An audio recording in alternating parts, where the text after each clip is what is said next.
hello. I'm trying to get in, but I can't get the lock to... Oh! Yes! I should probably introduce myself, shouldn't I? Yes, well, Green is my name. Richard Lancelin Green. Are you familiar with the work of Arthur Conan Doyle? Yes? I thought you probably would be. I dare say that's why you're here, isn't it? Yes. Yeah.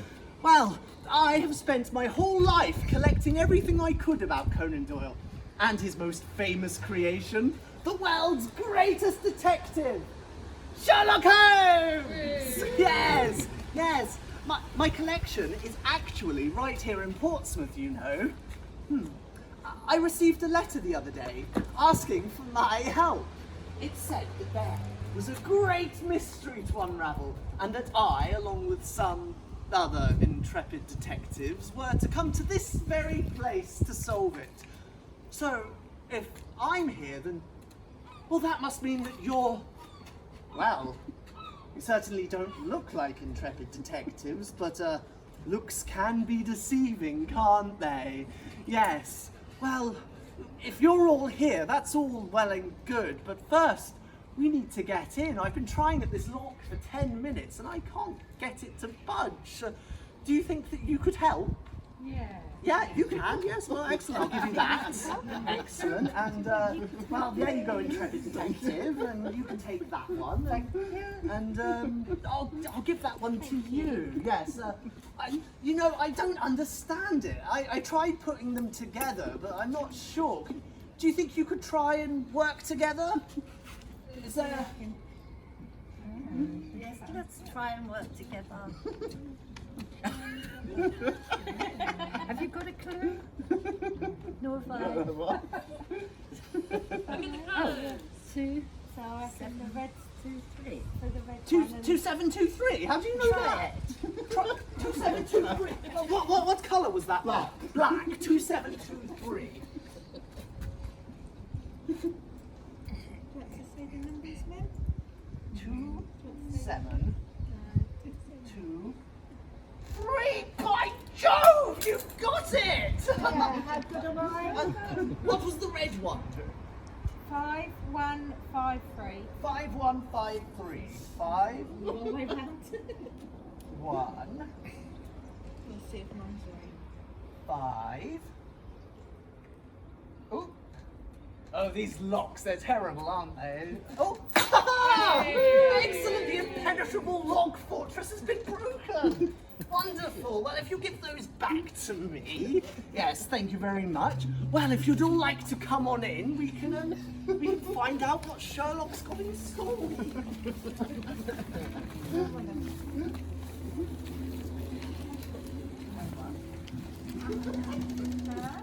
Aha! Good afternoon, and thank you for coming. First and foremost, congratulations on solving my little test. I had to check you were clever enough to do what I must ask of you. Next, an introduction. I am Sherlock Holmes, consulting detective. You may perhaps have heard of me. The place in which you stand is somewhere between time and space, and fact and fiction. And I have brought you here to help me on my current case. It has been revealed to me that Professor Moriarty, the Napoleon of crime, has hatched a new and most fiendish plot. He is determined to defeat me once and for all, and to that end is seeking the noted author Arthur Conan Doyle, and plans to first kidnap and then do away with the poor fellow. Conan Doyle is, of course, the mind responsible for my own existence. And Moriarty seeks to achieve a final victory by killing Conan Doyle before he can write any tales of Sherlock Holmes. This will result in my never having existed. But what Moriarty cannot have realised, that poor fool, is that it will cause his own demise as well. I realise this situation is most unusual, but remember that when you have eliminated the impossible, whatever remains, however improbable, must be the truth. So Moriarty must be foiled in his foolhardy plot, and to do that, I need to find Conan Doyle and get him to safety. And to do that, I will need your help. To find this elusive storyteller, I need to establish the last place he was seen in Portsmouth. To this end, I have gathered a number of clues, each of which, when examined, will reveal a date and a location somewhere in Portsmouth. Now it would take a mind like mine to decipher the clues as I found them, but I know that not many people have a mind like mine. Therefore, I have enlisted some further help from some associates of mine, the Baker Street Players. The 5 clues are collected in the 5 envelopes you see on the table in front of you. Simply pick up an envelope, open it, and read the contents, and the players will give you a visual demonstration of the clue. So your task, my friends, is to decipher the clues and find those dates and locations, and set them in chronological order. Once you have that, Mr. Lancelin Green will be able to bring the information to me. Remember, the time is of the essence, if we are to save Conan Doyle. Good luck. We will help you, Sherlock! Well, I've got the first one here, and it's called The Doctor is In. It says, in which we discover that a good doctor is hard to find, but good to have. And we learn about the arrival of just such a fellow in the locality. Well, let's see what we've got. Excellent.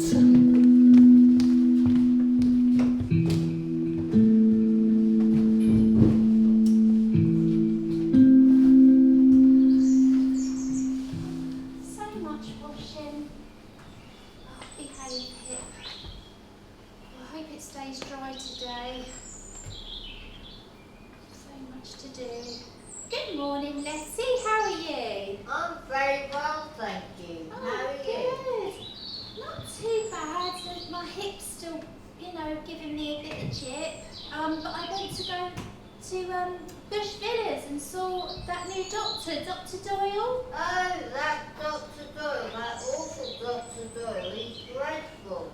Oh, well, he was good with me. Why'd you say that? Because I didn't like him at all. He didn't do anything for me. Oh. Morning, John. Oh, thank you very much. Thank you, John. What are you talking about? Just talking about the new doctor down at Bush Villas, that Dr. Doyle. That terrible Dr. Doyle. He's amazing. See, that's two of us he's helped. He helped my brother with his broken ankle. Wow. Don't give him another go, you never know, he might help you. I don't think so. Well, there's no one else in the area though, Letty. You have to go miles. I don't care. Oh, okay.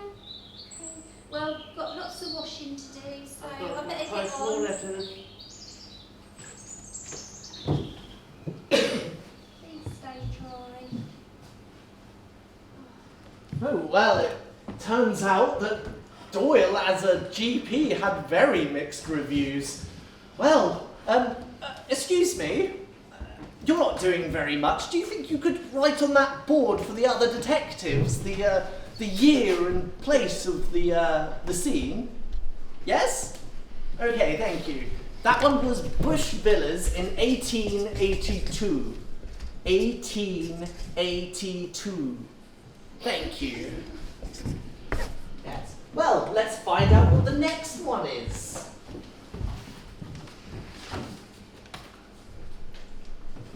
Of Meetings and Marriage, in which we learn how Arthur met Louisa through a tragic family illness, and how out of sorrow there came quiet joy and a happy union.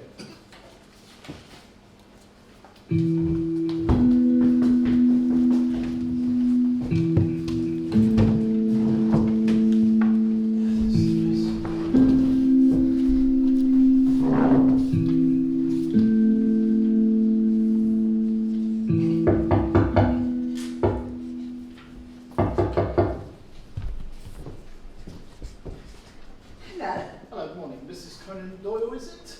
That's correct. My name is Matthew Woodcastle, journalist reporter of the London Evening Gazette. Here's an interview for 10:30. That's all right. Oh, yes, well, please do come in. Thank you. Taxi. Yes.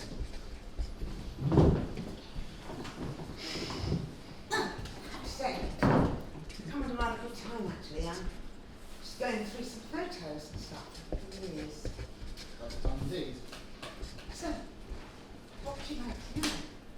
Well, for this interview, I thought we'd start with the first questions of how did you and your husband meet?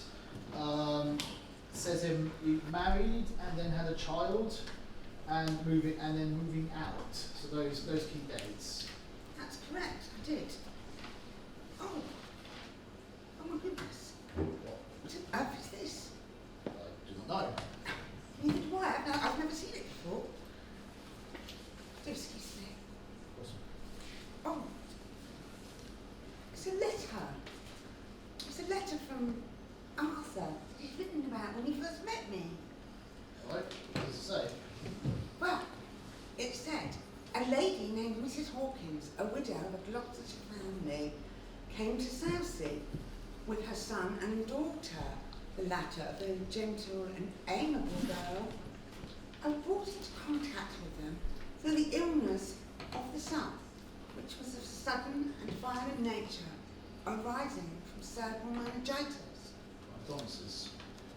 As the mother was very awkward, situated in lodgings, I volunteered to furnish an extra bedroom in my house and give the poor lad, who was in the most utmost danger, my personal attention. His case was a mortal one, and in spite of all I could do, he passed away a few days later. Sorry to hear that. Thank you.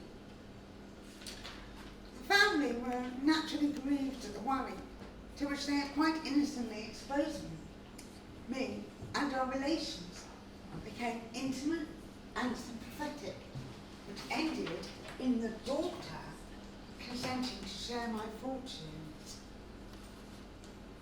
We were married on August 6th, 1886, and no man could have a more gentle and amiable life's companion.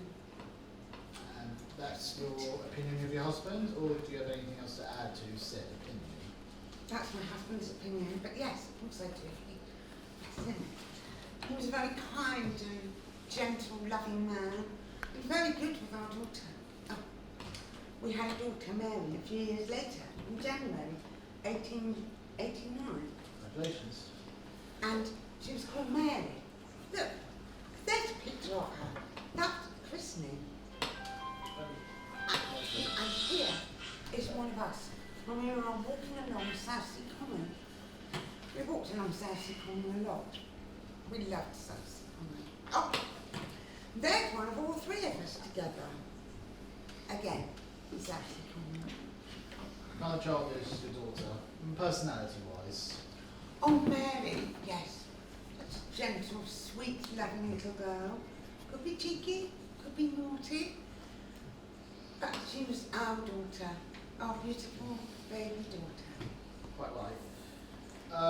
Okay, so, meeting, then marriage, then parenthood. What came next? What came next afterwards? Well, a few years later, we had to move to London. So we moved to a place called Norwood. Because Arthur needed to be there, where he could lap up everything for his writing days. Be with Sherlock Holmes. So yes, we moved to London. Well, I mean, mind, imagination, once it grows, I suppose, then. Yes, it certainly helped him. And we had a few happy moments there too. Indeed. Is there anything else I can help you with, sir? For today, no. I think I have enough as it is. Thank you very much for today. Oh, you're very welcome. I'll be back in, say, 10 days' time. 10:30, if you like. Yes, of course. It's been a pleasure. Thanks very much. Now, must go. The stories don't by themselves. Yes, safe journey. Indeed. Oh. Sir Arthur Conan Doyle could often be seen walking along Southsea seafront. Wow, I'll think about that next time I'm walking down there. Well, let's go on to the next one, shall we?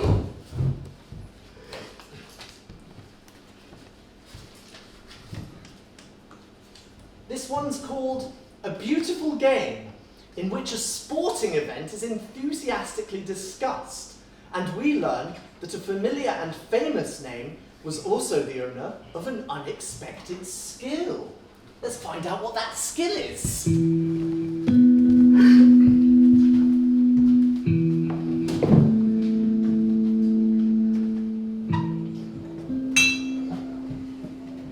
evening, Eddie. How you doing, mate? Evening, Nicky. How are you? Oh, did you hear about the game last night?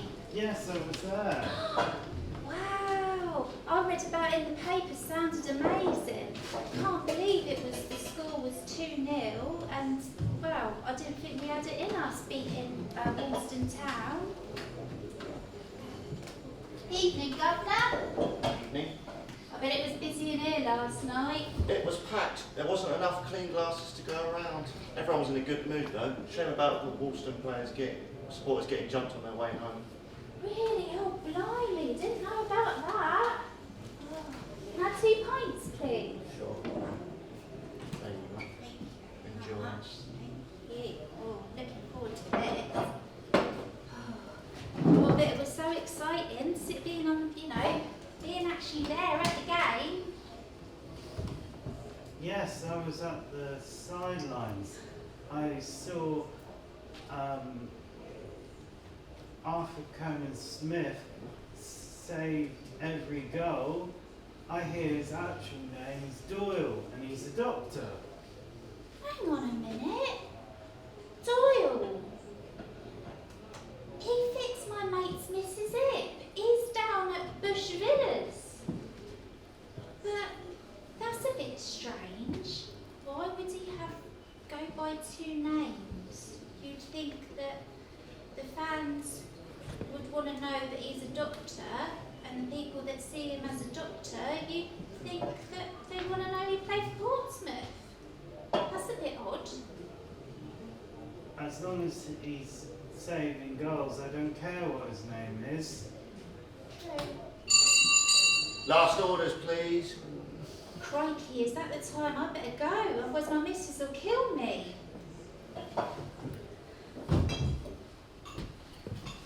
Oh, well, that's most interesting. Arthur Conan Doyle had a secret identity to play football? Well, I suppose he didn't want people to associate him with common folk, but it's most strange that he would play football, isn't it? Well, on to number 4 then. Let's find out. Oh, actually, could you do me a favour? Could you write Cambridge Barracks 1887 on there? I think it might be the one.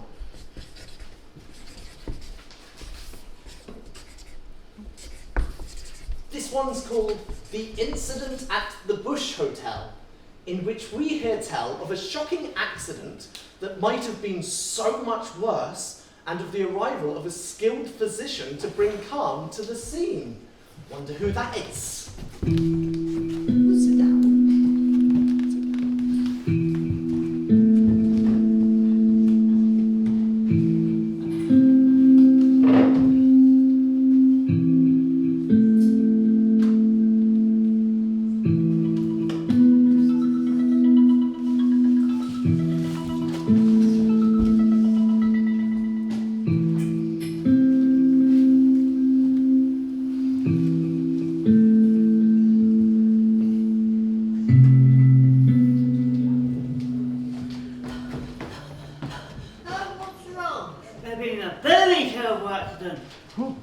Really?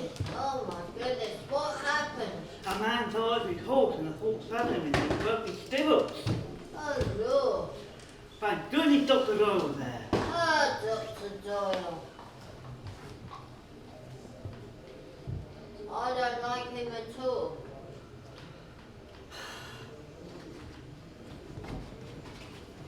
Oh. Well, at least Dr. Doyle was there to save the day. That's very lucky. Peasant, can you write down Bush Hotel 1882 without the sass?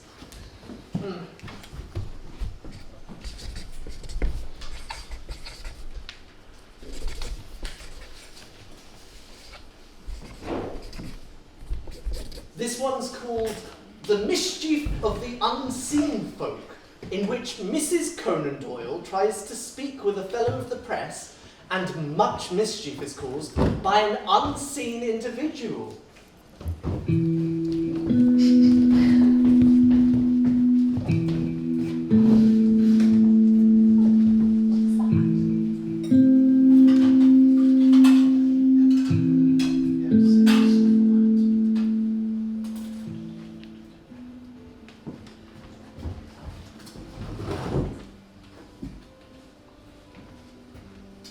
Tinkerbell, where are you?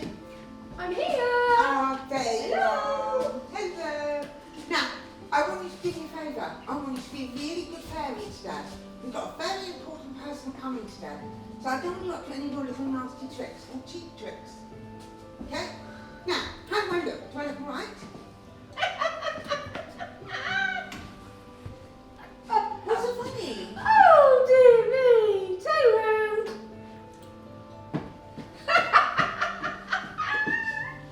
You got your skirt hooked up. Oh my goodness, he told me already early. Oh, better go and get it. Right. Hello? Right, Mrs. Conan Doyle again. Matthew Castle, reported from the London Evening Gazette. Oh, that's- Might I come in? Thanks very much. Oh, Ron, No, two people up there. would you like a cup of tea, sir? Yes, tea, milk with one sugar, please. Coming right up. Thank you.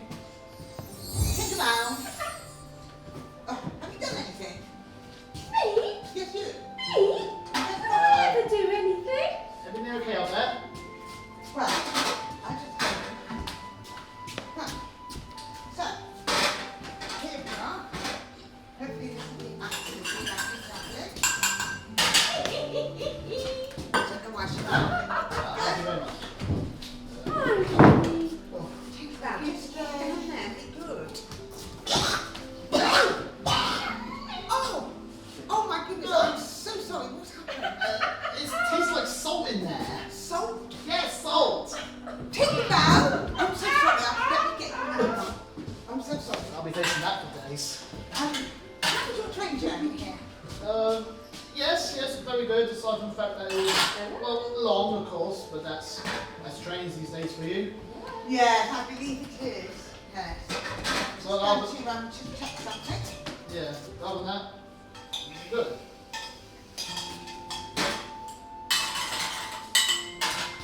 There you go. Believe me, that's fine. I've checked. You sure? I've checked. Thank you. Tinkerbell. There's fell breeze on my left. Absolutely 100%. And on my right.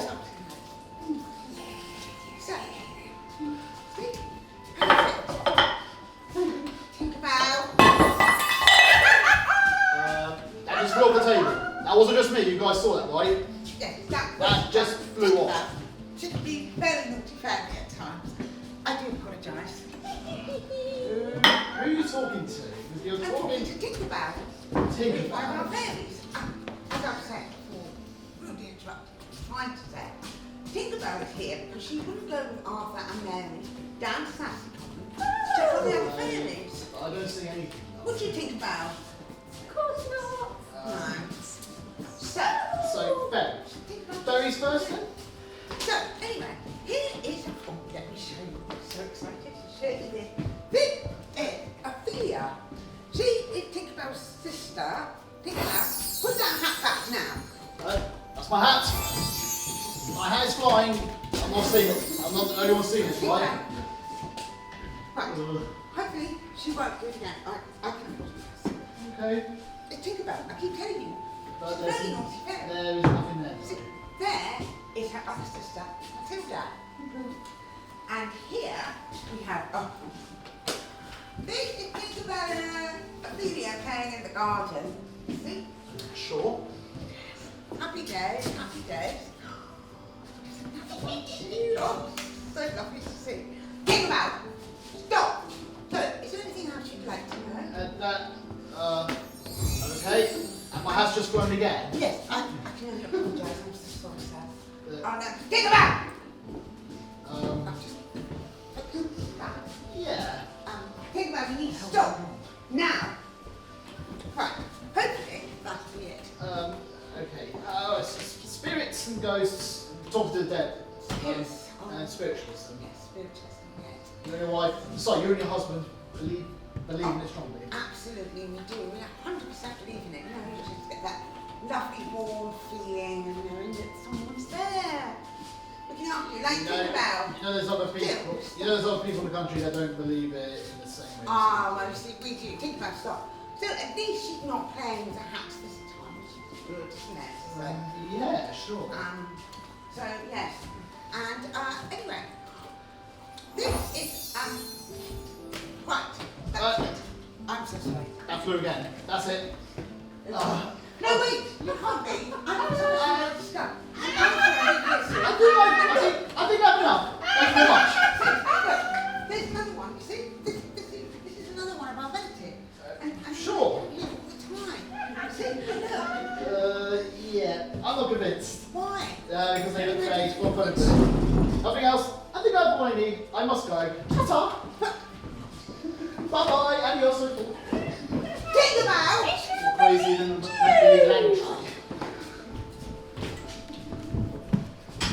That was absurd! The idea that the greatest writer of all time, who writes such logical characters as Moriarty, Sherlock Holmes, believes in something so absurd as fairies. I can't accept that. It's impossible. Can you write down Southsea Common, 1890, please? Excellent. Huh. Southsea Common. You can't get the staff these days, can you?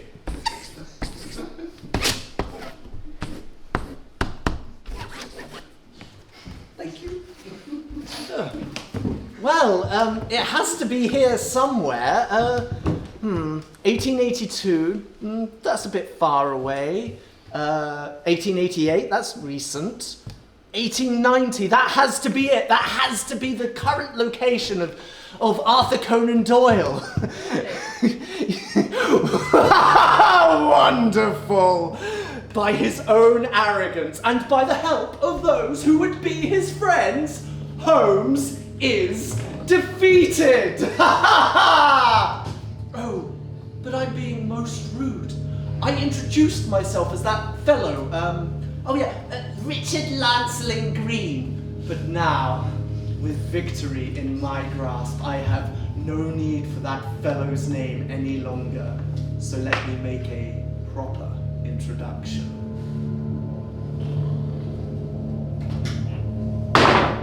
Professor James Moriarty, at your service. Green couldn't be here himself on account of being locked up in his own broom cupboard, unless he's escaped by now, but I don't think that's likely because I am very good with knots. My enemy thinks me mad, thinks me a fool, thinks I do not see that ending the stories of Sherlock Holmes will end those of Moriarty too. But I assure you, I see everything. And if I can be assured of the destruction of my nemesis, then in the interest of victory I shall gladly accept my fate.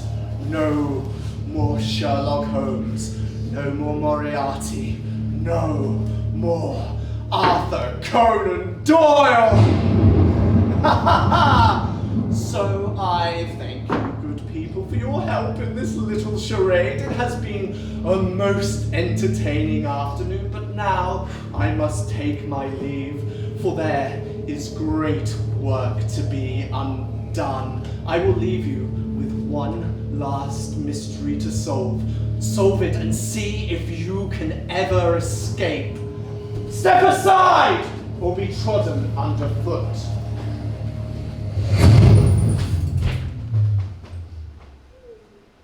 Moriarty, we meet again. Sherlock! Out of my way. This has to end now. And it will, as soon as I get a hold of Doyle. You will have to get by me first.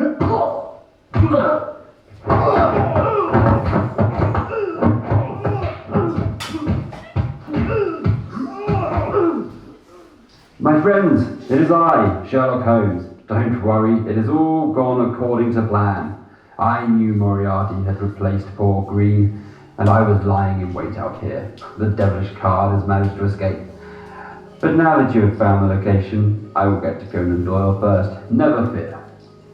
Now then, I must be off. Oh, and I've taken care of that lock for you on this door. He really isn't as clever as he thinks. You are free to leave.